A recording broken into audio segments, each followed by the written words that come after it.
Nación Cristiana, Tiempos de Refrigerio, le invita a ver la siguiente enseñanza.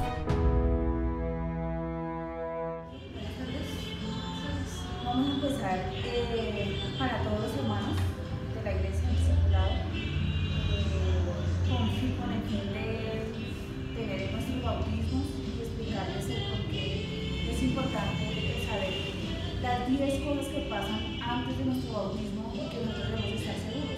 Entonces, para esto vamos a trabajar 10 lecciones en las que hoy vamos a empezar y vamos a llevar unos talleres. Las preguntas me las van a hacer al finalizar las siguientes clases que vemos.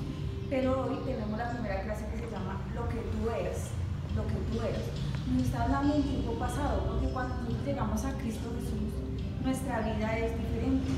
¿Y por qué es lo que tú eras? Porque hoy en día estamos viviendo en un mundo donde todos decimos, no, es que yo necesito un bautismo, no necesito de esto para ir a las aguas bautismales. La palabra nos dice en Romanos 3:23 que por cuanto todos pecaron, están destituidos de la gloria de Dios. Entonces, nos da a entender a nosotros que todos nosotros estamos excluidos por fuera de la gloria de Dios y que Cristo Jesús vino para redimir nuestros pecados. Éramos pecadores. ¿Y qué es el pecado? Es la desobediencia al mandato de Dios. La desobediencia al mandato de Dios. Y para esto vamos a ver en Génesis 2, según voy buscando, Génesis capítulo 2, del versículo 15 al 17. Y aquí vemos dónde empezó todo y cuál fue la raíz del pecado, lo que nosotros éramos antes. Pecado es desobediencia al mandamiento divino. Y aquí miramos en el libro de Génesis que Dios había hablado con Adán y Eva y les había dado un mandato, los había colocado en un lugar precioso y les había dado un mandato para que ellos lo cumplieran y siguieran sus preceptos, pero ellos desobedecieron ese mandato. Y eso lo podemos ver en el versículo 15 al 17. Dice, tomó pues Jehová Dios al hombre y lo puso en el huerto de Edén para que lo labrara y lo guardase. Y mandó Jehová Dios al hombre diciendo, de todo árbol del huerto podrás comer, mas del árbol de la ciencia del bien y del mal no comerás, porque el día que de él comieres ciertamente morirás. Note que Dios creó al hombre y hizo una acción, lo puso en el huerto y le dio todo para que él se enseñoreara, pero le dio un mandato, le dijo, del árbol que está del bien y del mal, de ese no puedes comer, porque si comes de ese árbol ciertamente morirás. Entonces nos lleva a nosotros a lo que dice Romanos 3:23, por cuanto todos pecaron, están destituidos de la gloria de Dios. Porque la desobediencia, cuando nosotros desobedecemos en áreas de nuestra vida a Cristo, nosotros estamos destituidos de la gloria de Dios. Por eso nosotros necesitamos un nuevo nacimiento. Y también está ahí, más adelante con Génesis 3, del versículo 1 al 4, que lleva como título La desobediencia del hombre. Pero la serpiente era astuta más que todos los animales del campo que Jehová Dios había hecho, la cual dijo a la mujer, con que Dios os ha dicho, no comáis de todo árbol del huerto. Y la mujer respondió a la serpiente, del fruto de los árboles del huerto podemos comer, pero del fruto del árbol que está en medio del huerto dijo Dios, no comeréis de él, ni le tocaréis para que no muráis. Note que no solamente la desobediencia no solamente vino del pensamiento que ellos tuvieron. Yo digo, tal vez van a venir a ser tentados por pensamientos, pero le digo, él fue más allá, le dijo, ni lo toquéis, porque si ustedes lo tocan ciertamente morirán.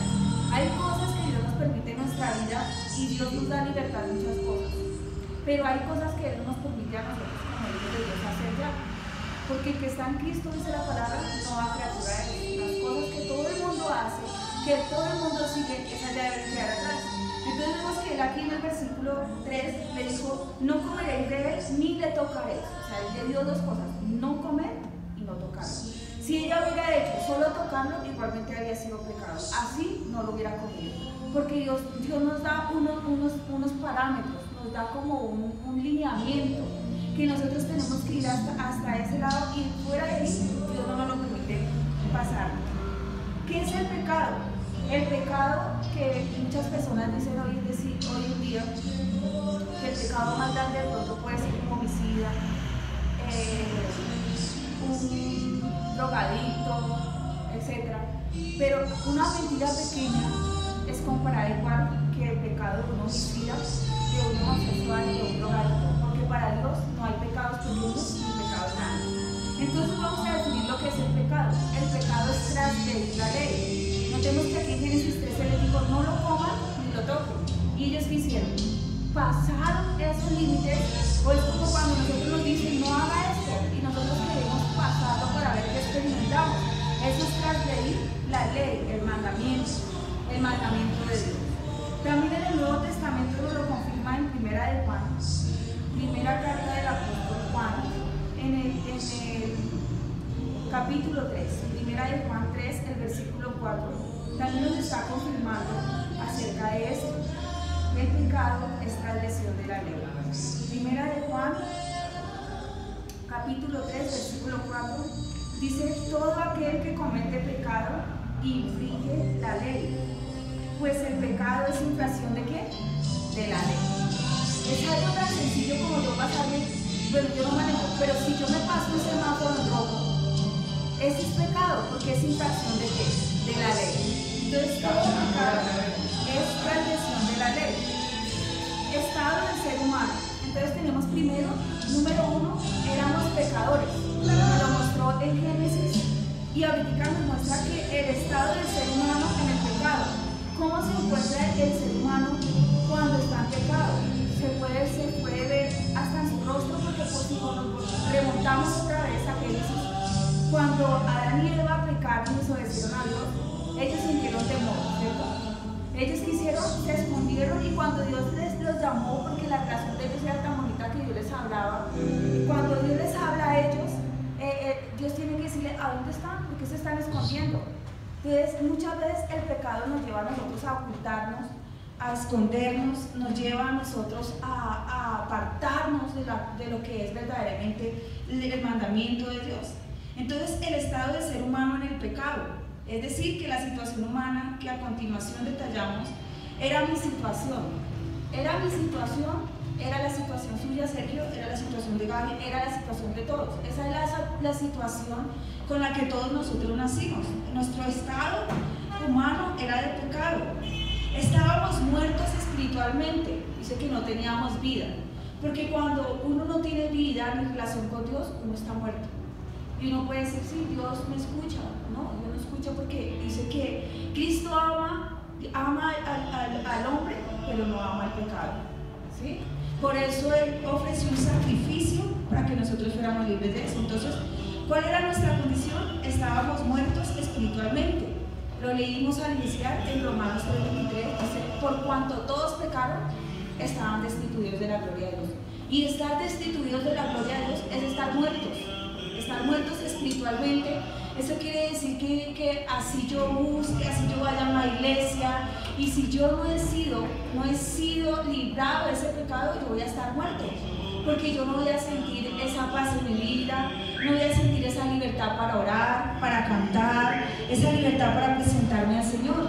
Yo quiero que miremos Efesios el capítulo 2, también nos habla acerca de esta condición en la que nosotros estábamos. Efesios 2, el versículo 1, y es algo por lo cual nosotros debemos darle gracias a Dios.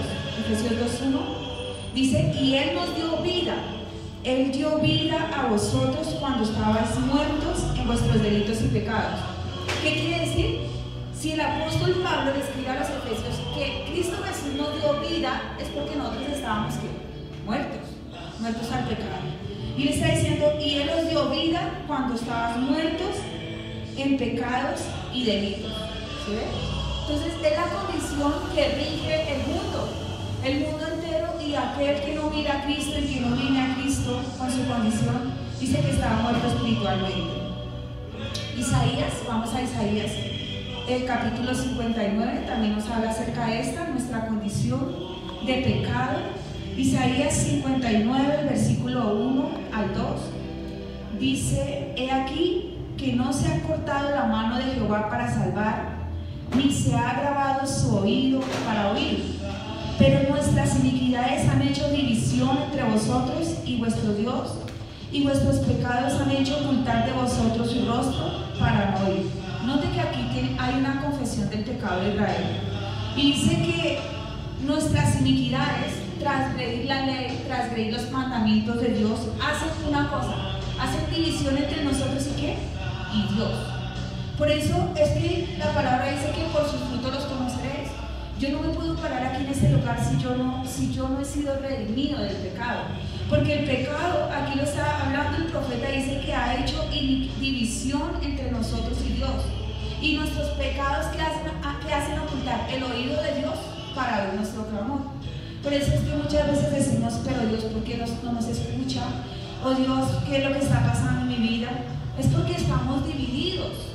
Porque es que cuando nosotros andamos en Cristo Jesús tenemos que estar en unidad, creyendo una misma cosa, sintiendo una cosa, con una fe, con un mismo sentir. Pero aquí dice que estábamos muertos espiritualmente. Mientras el ser humano permanezca en pecado, está muerto espiritualmente. Eso es algo que hay que tener en cuenta. Si yo persisto en permanecer en pecado, yo estoy espiritualmente muerto. Y la muerte espiritual significa separado de Dios. El pecado es incompatible con Dios, porque Dios es santo y no puede tener comunión con el pecado. Entonces, eso quiero que se lo entienda. Dios es santo y Él no puede tener compatibilidad con el pecado, porque Él es santo. Y entonces todas las cosas, cuando Él nos llama a nosotros, ¿Él qué hace? Nos aparta para algo, para un servicio, para una obra, y nos da esa vida. Y ahí acaba nuestra condición de pecado. Entonces, estábamos muertos al pecado. ¿Y qué significa estar muerto? Estar separado de Dios, porque Él es santo. Número 2, estábamos ciegos espiritualmente. ¿Estábamos qué? Ciegos. Y por eso es que usted dice muchas veces, yo le hablo a alguien, yo le invito, o yo leo la palabra, yo no sé si le ha pasado, Sergio, para los hermanos que van a escuchar estas clases.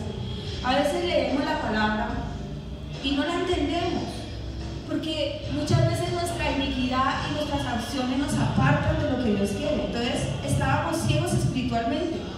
Miremos 2 Corintios, el capítulo 4, nos habla de esta ceguera espiritual en que muchos hoy están y por qué no pueden dar esos frutos, porque esa relación de él con Dios se ha cortado.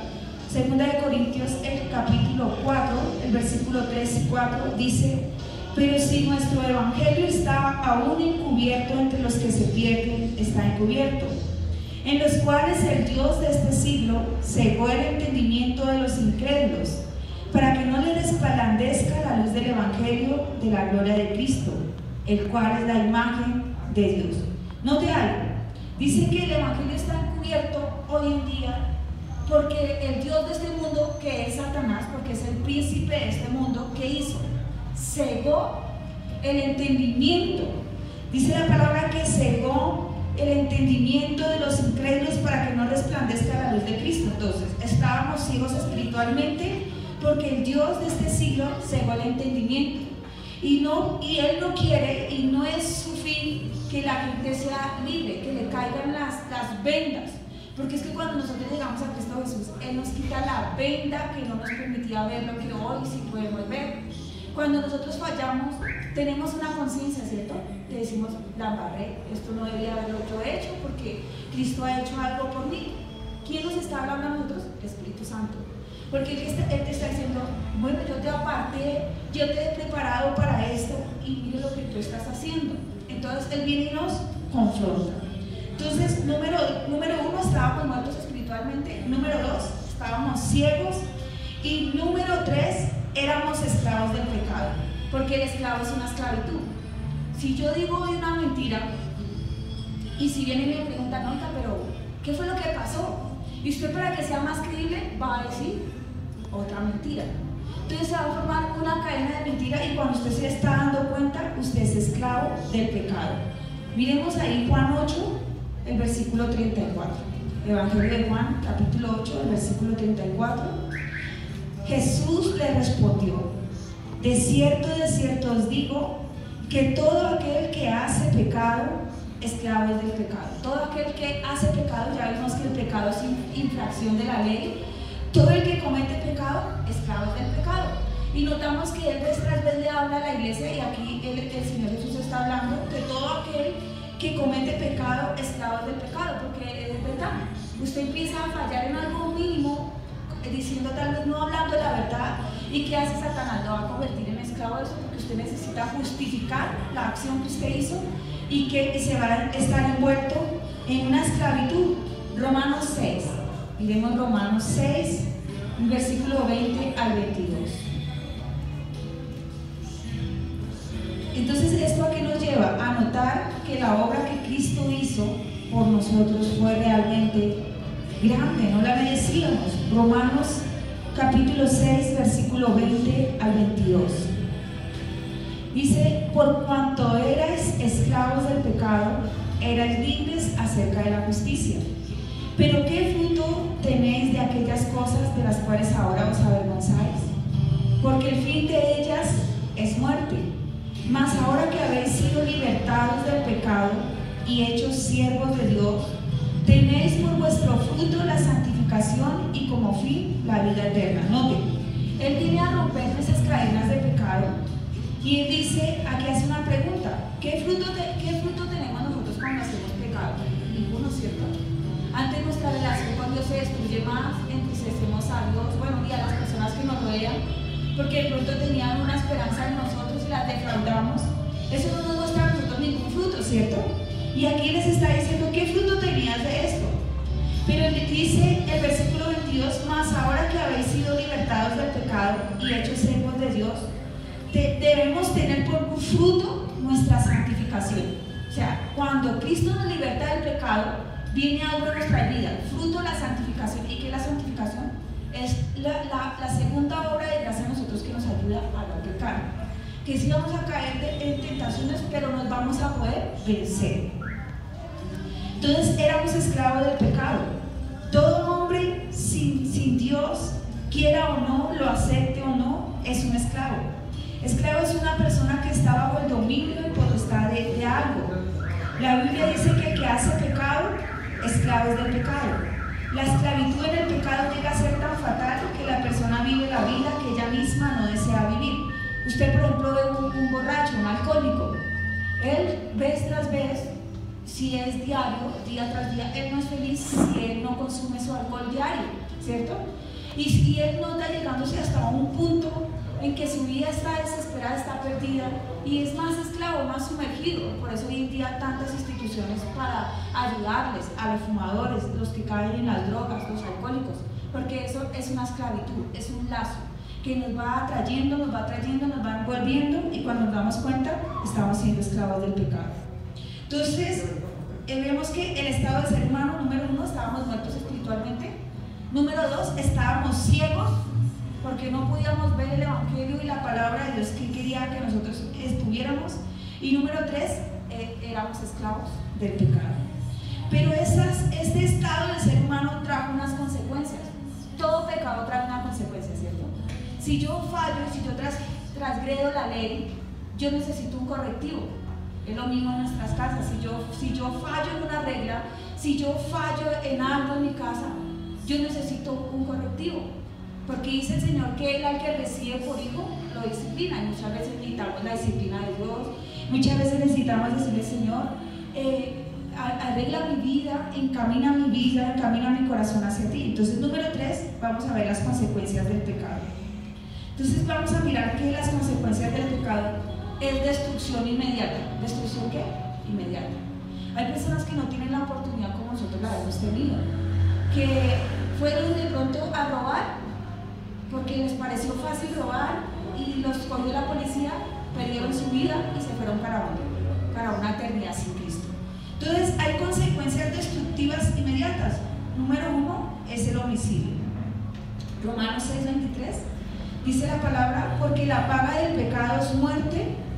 Eso es lo que nos paga. Satanás nos paga con muerte, nos hace esclavos del pecado. Dice: la paga del pecado es muerte, más la dádiva, el regalo de Dios es vida eterna en Cristo Jesús. O sea que vale la pena seguir al Señor, porque el pecado siempre va a destruir, el pecado siempre nos va a traer muerte. Miremos Gálatas, el libro de Gálatas, el capítulo 6, el versículo 7 y 8. Nos habla también de estas consecuencias destructivas del pecado. Gálatas 6, versículo 7 y versículo 8. El que no os engañéis, Dios no puede ser burlado, Pues todo lo que el hombre sembrare, eso también segará. Porque el que siembra para su carne, de la carne segará corrupción.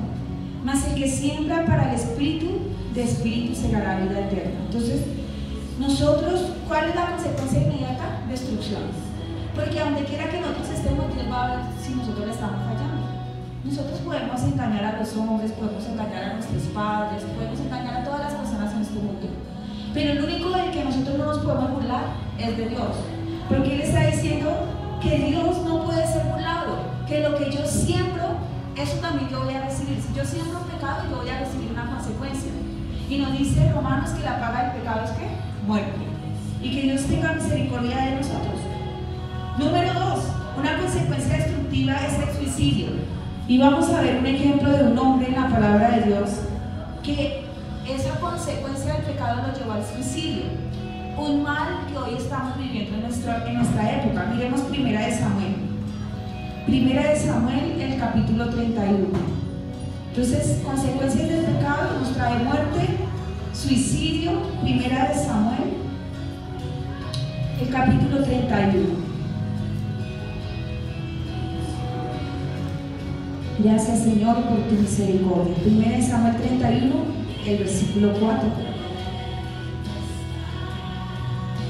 Vamos a leerlo desde el versículo 1 para que lo entendamos. Los filisteos pues pelearon contra Israel, y los de Israel huyeron delante de los filisteos y cayeron muertos en el monte de Gilboa. Y siguiendo los filisteos a Saúl y a sus hijos, mataron a Jonatán, a Abinadab y a Malquisúa, hijos de Saúl. Y arreció la batalla contra Saúl y le alcanzaron los flecheros, y tuvo gran temor de ellos. Entonces dijo Saúl a su escudero: saca tu espada y traspáseme con ella, para que no vengan estos incircuncisos y me traspasen y me encarnezcan. Mas su escudero no quería, porque tenía gran temor. Entonces tomó Saúl su propia espada y se echó sobre ella. Note aquí el pecado del rey Saúl. Cuando él se vio perdido, él se suicidó. Note, habiendo sido un rey de Israel, llevó esa consecuencia destructiva a su vida. Dice que hasta el escudero le dijo: no, colóquese su espada y máteme, porque van a venir estos incircuncisos y yo no quiero esto. Y el escudero tuvo más temor de Dios que el mismo rey Saúl, porque dice que él mismo se quitó la vida. Y cuando nosotros nos quitamos la vida, nosotros sabemos que estamos apartados de la gloria de Dios. Entonces, las consecuencias del pecado son destructivas. ¿Cuántas personas desesperadas buscan una solución a un problema? Y al no hallarla, porque la buscan donde no está, optan por quitarse la vida. Eso lo estamos viendo diariamente. De pronto en este momento está ocurriendo, porque no buscamos el mejor consejo de Dios. Otra consecuencia del pecado es una consecuencia eterna. Por eso es la importante de que nosotros arreglemos nuestra relación con Dios. Porque en un momento nosotros estamos aquí, pero si seguimos en pecado, las consecuencias van a ser eternas. No vamos a tener, como anteriormente nos enseñaban que no, el Señor nos puede sacar del purgatorio. No. La oportunidad es aquí mientras estamos en vida. Y esta es una de las consecuencias más catastróficas que a mí me parece, consecuencias eternas.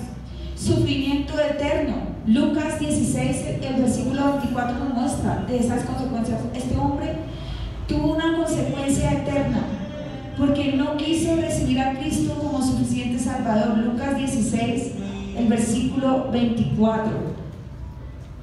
Dice en el versículo 24 que este hombre tuvo la oportunidad, y es el rico Lázaro. En el versículo 24 dice: entonces él dando voces dijo: Padre Abraham, ten misericordia de mí, y envía a Lázaro para que moje la punta de su dedo en agua y refresque mi lengua, porque estoy atormentado en esta llama. Ya en esta oportunidad el rico no había nada que hacer por el rico. Y note que él estando ahí en tormento, porque dice que esa consecuencia es un sufrimiento eterno. Y le dijo, ahí donde él estaba en tormento, él estaba clamando para que no lo sacaran de ahí, porque él ya sabía que estaba en ese lugar y que su consecuencia era eterna, sino para que le mojaran su lengua con agua, porque tenía sed. Entonces, esa consecuencia es la que nosotros debemos pensar. Que si yo insisto en mi vida de pecado, el pecado destruye, el pecado me aparta eternamente. Y si yo no hago algo para arreglar mi situación con Dios, esa va a ser mi consecuencia. Apocalipsis 20, el versículo 15. Qué terribles son esas consecuencias a nosotros estar separados de Cristo Jesús. Apocalipsis 20, el versículo 15, dice la palabra: y el que no se halló inscrito en el libro de la vida fue lanzado al lago de fuego. Entonces es un sufrimiento eterno, es un sufrimiento físico en el lago que arde con fuego y azufre. Apocalipsis 21, el versículo 8, dice: pero los cobardes e incrédulos, los abominables y homicidas, los fornicarios y hechiceros, los idólatras y todos los mentirosos tendrán su parte en el lago que arde con fuego y azufre, que es la muerte. Aquí nos está mostrando algunos de los pecados, que si nosotros no salimos de esto, y note que aquí comparan la mentira con la hechicería, los homicidas, los fornicarios y los idólatras, todos son iguales, porque Dios quiere todo de nosotros. Y note cuál fue el pecado de Adán y Eva. Dios les dijo: no coman y no toquen. Ellos no mataron, Él les dijo: no coman y no toquen. Dice que por no haber obedecido, y aquel que no obedezca está destituido de la gloria de Dios.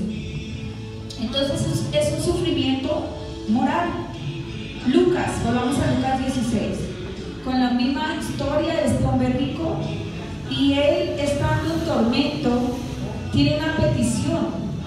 Lucas 16, 27. Gracias te amo, Señor. Lucas 16, del 27. Entonces él le dijo: te ruego pues, Padre, que le envíes a la casa de mi padre, porque tengo 5 hermanos, para que les testifiques, a fin de que no vengan ellos también a este lugar de tormento. Y Abraham le dijo: a Moisés y a los profetas tienen, oíganlos. Él entonces dijo: no, Padre Abraham, pero si alguno fuere a ellos de entre los muertos, se arrepentirán. Mas Abraham le dijo: si no oyen a Moisés y a los profetas, tampoco se persuadirán, aunque alguno se levantare de los muertos. Entonces son consecuencias eternas, nos traen sufrimiento moral, porque qué triste yo aquí ser un pecador y por mi culpa mis hermanos y mi papá o mi mamá no crean del Señor, y yo muera. Yo voy a tener una conciencia y vamos a estar como este hombre: Señor, por favor, mándale a que le prediquen a mis hermanos para que no vengan a este lugar de tormento. Entonces allí en ese lugar de tormento nosotros vamos a tener una conciencia y vamos a estar preocupados y vamos a ser atormentados por las cosas que nosotros dejamos escapar de nuestras manos. Entonces, sufrimiento eterno es una de las consecuencias. Separación eterna de Dios. Lucas 16, 21 dice que es una separación eterna de Dios. El versículo 21 dice: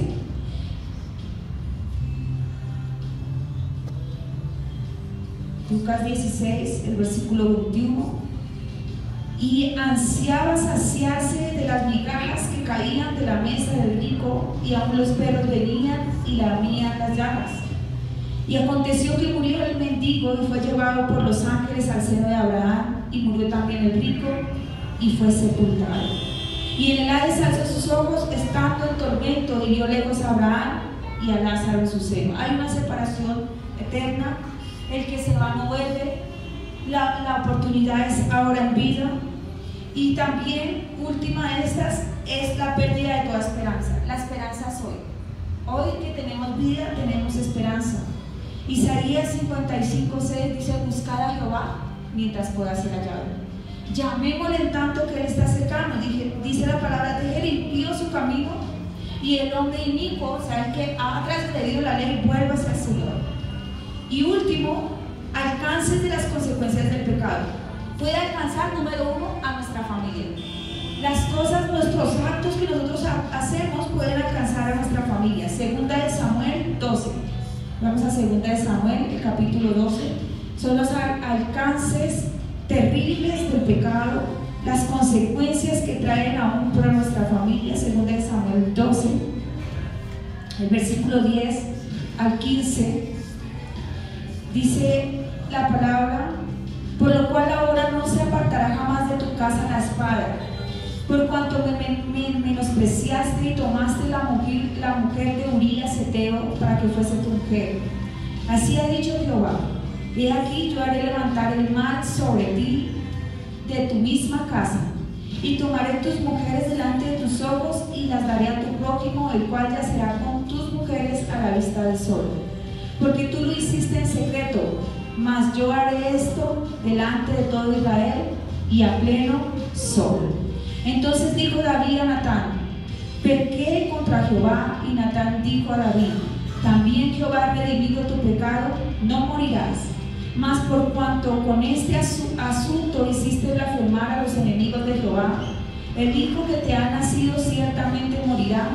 Y Natán se volvió a su casa, y Jehová hirió al niño que la mujer de Urías había dado a David, y enfermó gravemente. Entonces ese fue el pecado de David. Cuando él se encontró desocupado sin hacer nada, dice que él codició una mujer que era casada, era la esposa de Urías. Primer esclavitud y que lo llevó a cometer homicidio fue que puso a este hombre al frente de la batalla para que él perdiera la vida y él pudiera quedarse con la esposa de Urías. ¿Cuál fue la consecuencia? Que el primer hijo que él tuvo con ella, ese hijo enfermó gravemente y murió. Pero también dice que Dios le dijo que la espada no se apartaría de su casa. Él tuvo muchos problemas. Y si estudiamos, vemos que todos sus hijos tuvieron problemas. Todos sus hijos, todos los hijos de David. Porque las consecuencias del pecado alcanzan a nuestra familia. Hay ciertos pecados que son como monstruos en la familia, los cuales son el adulterio, los diversos vicios y la fornicación. En todos los que nos rodean, la buena relación vertical, o sea, la relación con Dios, nos hace capaces de tener una buena relación con todos los que nos rodean. Note que el pecado es como un monstruo, alcanza a todos. ¿Y Dios perdonó a David? Sí, Dios perdonó a David, porque en el Salmo 51 él dijo: Señor, crea en mí un corazón limpio y renueva un espíritu recto. Dios lo perdonó, pero quedó una consecuencia: que él sufrió la pérdida de su hijo con esta mujer que la amaba, y sus hijos vivieron vidas catastróficas. Entonces hemos visto la primera lección en esta tarde, que se ha llamado Lo que tú eras. Vamos a estar entregando un taller en el cual ustedes en esta semana van a meditar en todos los versículos que hemos hablado y van a escribir sus puntos de vista, y vamos a ser sinceros con Dios, como dice Proverbios 28:13, que el que encubre sus pecados no confesará. Mas aquel que es sincero le dice: Señor, yo te he fallado, y se aparta, porque no solo confesarlo, se aparta, dice la palabra, que alcanzará misericordia. Entonces, en esta semana, ¿qué vamos a hacer? Vamos a hacer nuestras tareas que vamos a estar enviando, y hoy vamos a terminar dando gracias a Dios. Padre, te damos gracias, Señor, porque tú nos has libertado, Señor, del pecado. Lo invitamos a nuestros servicios. Comuníquese con nosotros y síganos en nuestras redes sociales.